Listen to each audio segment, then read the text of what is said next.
Assalamualaikum warahmatullahi wabarakatuh. Bismillahirrahmanirrahim. Nama saya Hamka, merupakan dosen tetap dari Studi Ilmu Politik dan Hubungan Internasional, khususnya Fakultas Ilmu Sosial dan Ilmu Politik Universitas Muhammadiyah Jakarta, dan saya mulai dari tahun 2013 hingga hari ini. Ditetapkan menjadi dosen hingga sekarang pada bidang ilmu hubungan internasional dalam kurung ilmu politik atau sebaliknya. Sebagai dosen, saya melaksanakan Tridharma Perguruan Tinggi dari pengajaran, penelitian, dan pengabdian pada masyarakat di setiap semester.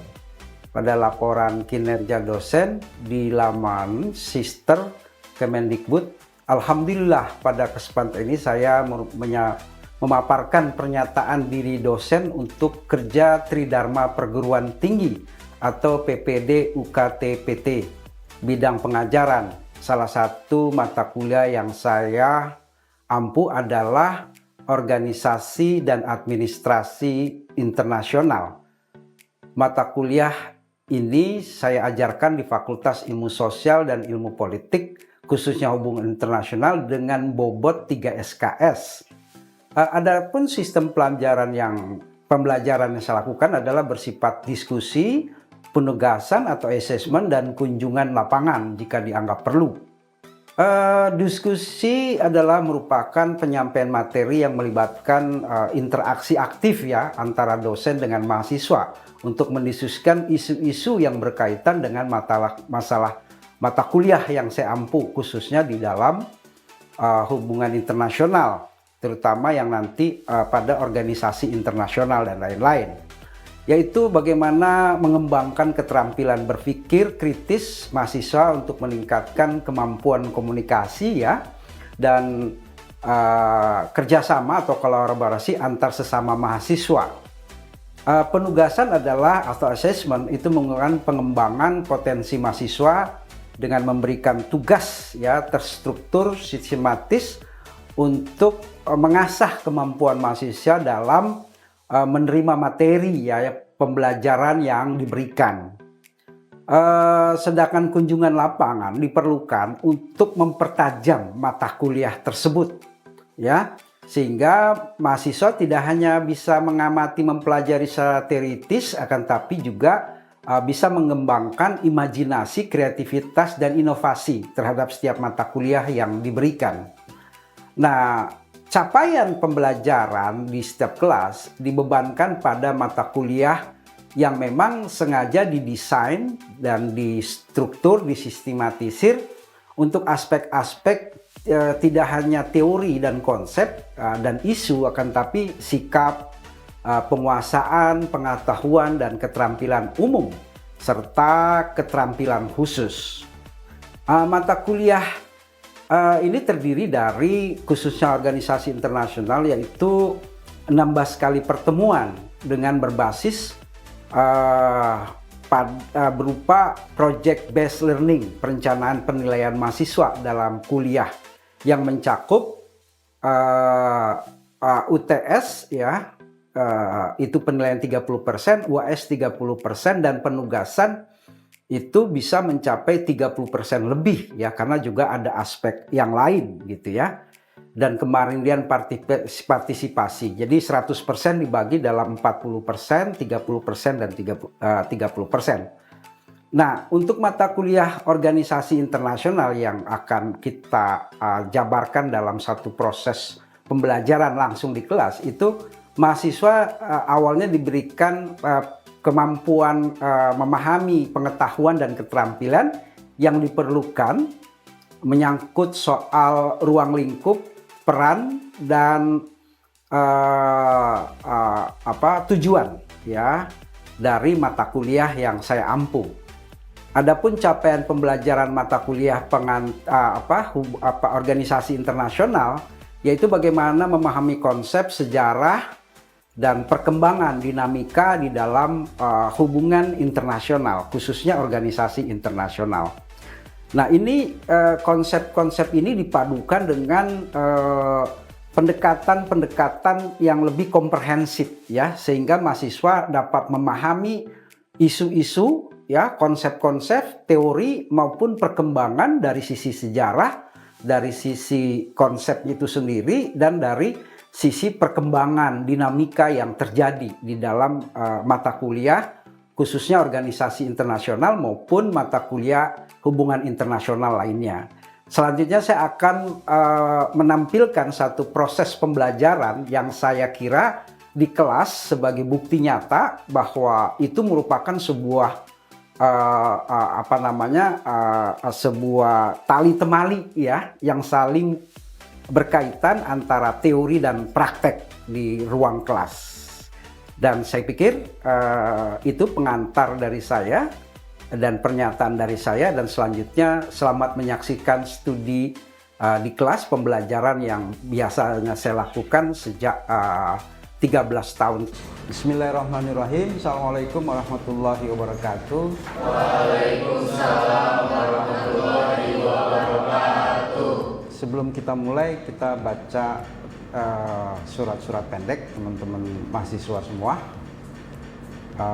untuk kita bisa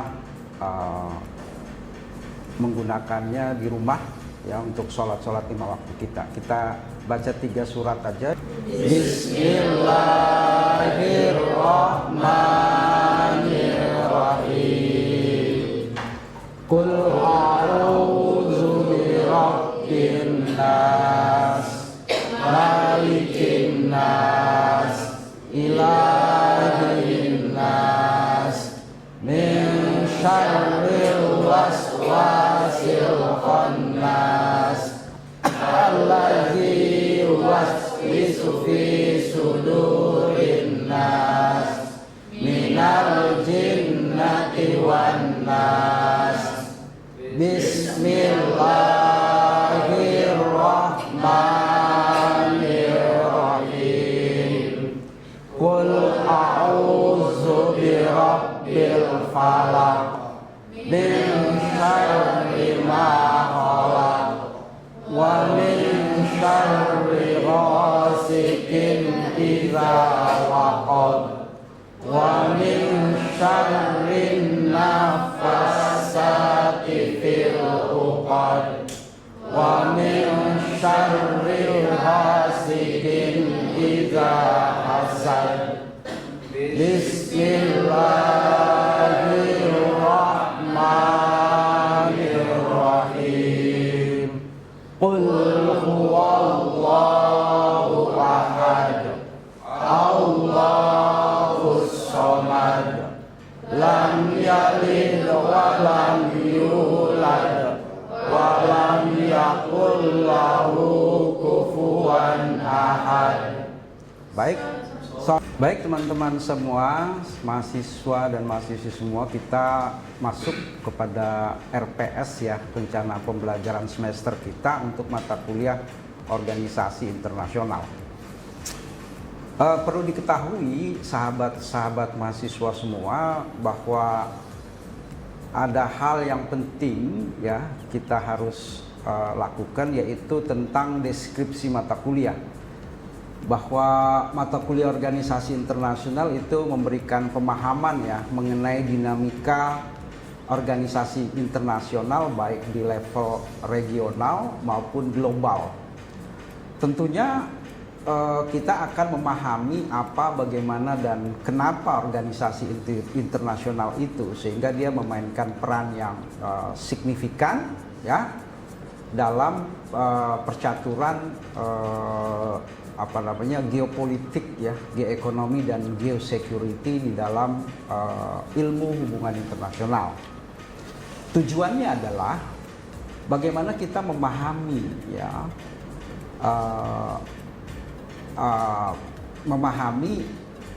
tujuan itu adalah memberikan pemahaman ya tentang organisasi internasional dan juga administrasi internasional. Dan selanjutnya juga bagaimana kita memahami masalah-masalah yang timbul, baik itu atau isu-isu yang timbul baik di tingkat regional maupun di tingkat global atau internasional.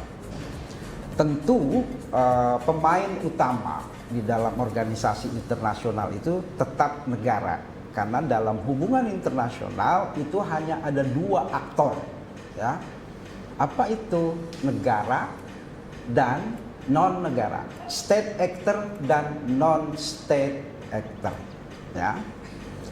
Kalau kita bicara state actor, berarti kita bicara negara. Misalnya Indonesia. Indonesia itu berarti kan dia sebagai negara adalah pemain utama di dalam hubungan internasional. Dan sebagai negara dia bisa disebut sebagai salah satu, yaitu state actor, ya. Sebagai contoh, Indonesia itu kan di dalam visi bernegara, ya, misi bernegara itu tentu punya undang-undang, ya, punya rule of law, punya rule of game ketika dia berhadapan dengan masalah-masalah internasional baik di tingkat regional maupun global. Indonesia politik luar negerinya itu kan bebas aktif, ya.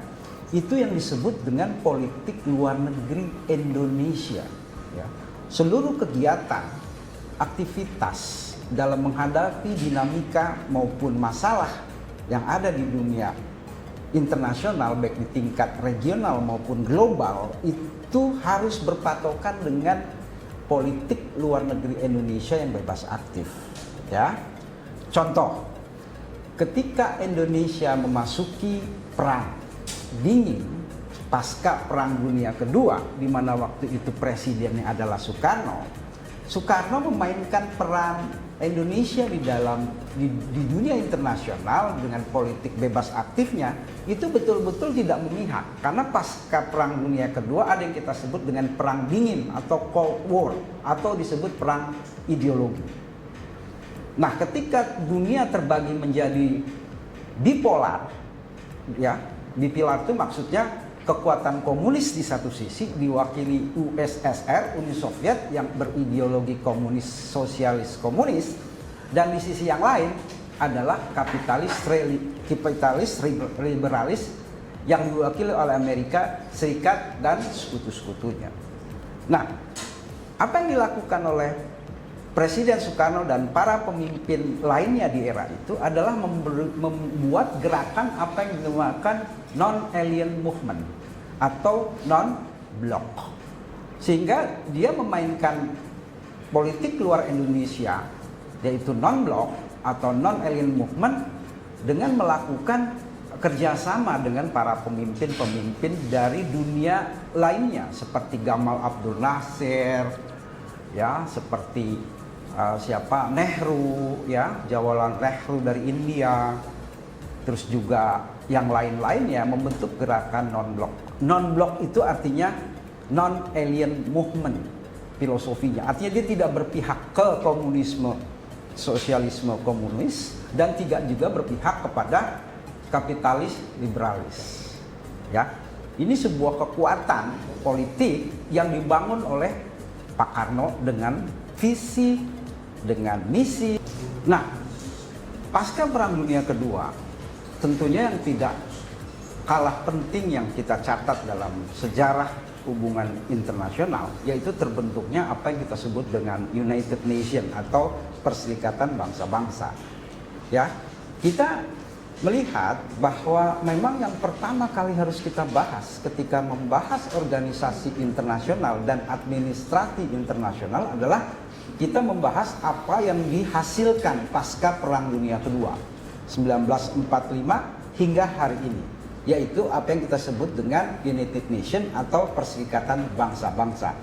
Kita akan mencoba memahami apa, bagaimana, dan kenapa, yaitu satu mengenai definisinya setiap organisasi internasional yang kita bahas, yaitu konsep dan teori dasar, teori-teori dasarnya.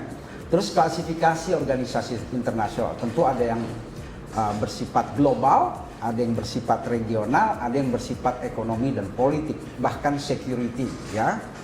Ketiga, kita akan membahas sejarah dan perkembangan organisasi internasional.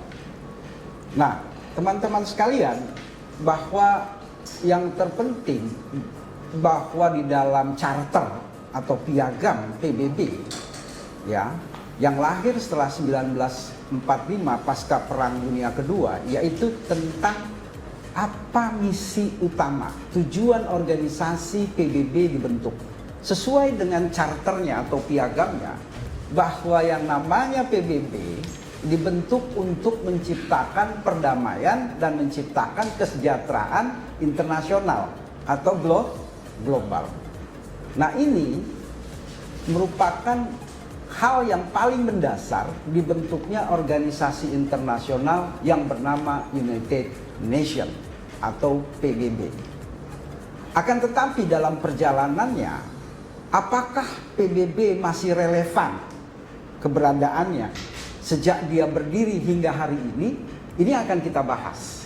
Ya, relevan itu menyangkut apakah masih pantas atau masih punya kekuatan atau masih sesuai dengan tujuan daripada PBB itu dibentuk. Karena dalam perjalanannya banyak sekali kritik yang diarahkan kepada PBB atau United Nations, terutama oleh negara-negara berkembang. Karena di awal pembentukan PBB itu hanya sekitar 45 negara di dunia yang menyetujui dan meratifikasi perjanjian piagam Perserikatan Bangsa-Bangsa. Ya. Dan fenomenanya adalah bahwa banyak negara yang lepas dari penjajahan atau dekolonialisasi. Teman-teman, sebelum lebih jauh membahas dinamika, membahas peran dan fungsi organisasi internasional, terutama PBB atau United Nations, kita akan memahami dulu struktur dan fungsi utama PBB. Jadi PBB ini adalah sebuah organisasi yang dirancang sedemikian rupa, ya, sehingga strukturnya itu menggambarkan kebutuhan masyarakat global. Ya. PBB dipimpin oleh seorang sekretaris jenderal. Ya. Tidak dipimpin oleh seorang ketua umum. Secara struktur, sekjen itu hanya mengkoordinasikan setiap ide, setiap pasal-pasal piagam, ya, yang diatur karena ini milik bangsa-bangsa, ya. Jadi organisasinya bersifat terbuka, fleksibel, koordinatif, gitu ya, sehingga dia tidak menggunakan istilah ketua umum atau presiden, ya, akan tetapi menggunakan struktur yang menggambarkan koordinasi kerjasama yang lebih terbuka, yaitu menggunakan istilah sekretaris jenderal. Nah, struktur pertamanya itu. Lalu ada lembaga-lembaga yang dipimpin oleh seorang sekretaris jenderal. Ada lembaga-lembaga atau organ-organ utama, ya. Yang selanjutnya, lembaga terpenting dari PBB sesuai dengan piagam, yaitu apa yang kita sebut dengan Dewan Keamanan atau Security Council. Nah, kita akan nanti lebih berpusat di sini. Karena ini menyangkut keamanan global, ya. Dewan Keamanan itu terdiri dari yang mempunyai hak veto, yaitu adalah 5 negara yang memenangi Perang Dunia Kedua. Siapa aja itu? Amerika Serikat, Prancis, Inggris. Waktu itu Rusia adalah USSR, ya, karena komunis, ya, Uni Soviet. Lalu dengan China. Inilah 5 negara. Oke, baik teman-teman sekalian, tadi saya sudah memberikan sedikit pengantar tentang organisasi internasional. Saya, Pak. Ya. Sebelumnya perkenalkan dulu, nama saya Indah Eka Priyanto. Ingin bertanya soal relevansi PBB berdasarkan pernyataan yang telah Bapak kemukakan tadi terkait dengan relevansi PBB di dunia dan juga adanya hak veto. Yang menjadi kunci utamanya adalah ini, apakah yang mendasari relevansi itu hak vetonya atau mungkin organisasi PBB-nya? Karena selama ini kita bertanya-tanya, orang juga berbicara bahwa PBB itu nggak relevan, PBB itu masih relevan, padahal di dalam PBB sendiri itu dipertanyakan hak vetonya. Kira-kira menurut Bapak yang dimaksud Baik, relevansi, ya. Kalau kita bisa, apa sih maksud dari relevansi? Relevansi itu mempertanyakan seluruh keberadaan fungsi dan tugasnya, ya, organisasi PBB. Dia masih relevan nggak? Kita masih butuh atau tidak? Ya. Jelas pertanyaan Indah itu mempertanyakan seluruh eksistensi menyangkut peran dan fungsi PBB sesuai piagam pembentukannya. Betul kan? Piagam pembentukannya jelas bagaimana PBB dibentuk untuk menciptakan perdamaian dan kesejahteraan global. Ada pro kontra di situ. Ada sebahagian yang menganggap udah nggak relevan karena mereka melihat sejak keberadaan PBB tahun 45 hingga hari ini, baik itu lembaga internasional lain, negara kah atau non-state actor, itu mempertanyakan. Kenapa? Karena mereka melihat bahwa banyak sekali tragedi kemanusiaan, baik itu perang, ekonomi, ya segala macam, itu malah PBB tidak melakukan fungsi dan tugasnya secara baik dan benar. Yang kedua, banyak sekali tragedi kemanusiaan yang terjadi dan PBB tidak bisa berbuat apapun. Sebagai contoh, di samping masalah Palestina, di era global ini kita bicara soal isu yang lain. Soal perang Afghanistan, ya, perang yang di Myanmar, ya, Rohingya, dan banyak lagi isu-isu lain di Amerika Latin, ya, yang melihat bagaimana ketidakadilan global dilakukan oleh negara-negara pemenang perang dunia kedua. Ya, contoh Amerika, kalau Anda baca bukunya Hendrajit, ya, operasi siluman Amerika Serikat di seluruh belahan dunia, Anda bisa lihat banyak sekali Amerika melakukan dalam tanda kutip infiltrasi, intervensi, mencampuri urusan dalam negeri orang lain. Nah, PBB tidak bisa melakukan apa-apa. Organisasi seperti CIA, Central Intelligence Agency, itu organisasi CIA itu dibentuk bagaimana untuk mempertahankan dan memprotek dolar. Oleh karena itu, currency yang digunakan, mata uang dolar, ya, itu diberlakukan untuk seluruh perdagangan internasional. Currency maupun alat tukarnya itu menggunakan dolar. Itu artinya Amerika menguasai perdagangan internasional karena baik teman-teman sekalian, saya kira untuk pengantar mata kuliah organisasi internasional cukup sekian, dan jika nanti ada pertanyaan lain bisa ditanyakan di grup WA atau pada the next week, ya, minggu depan. Catat saja dan kita akan bisa diskusikan bersama-sama untuk memahami setiap masalah-masalah yang muncul, isu-isu yang muncul di dalam mata kuliah organisasi internasional. Terima kasih atas perhatian dan kerjasamanya. Terima kasih atas pertanyaan di dalam mata kuliah ini. Saya kira cukup hari ini dan mohon maaf jika masih banyak kekurangan dan kelemahan, tapi setidaknya itu sudah menggambarkan dinamika dan masalah, ya, atau isu di dalam masalah-masalah organisasi internasional. Ingat bahwa organisasi internasional ini merupakan salah satu mata kuliah penting di dalam hubungan internasional karena organisasi internasional sangat berperan di dalam menciptakan perdamaian global maupun wabillahi taufiq wal hidayah. Wassalamualaikum warahmatullahi wabarakatuh. Waalaikumsalam warahmatullahi wabarakatuh.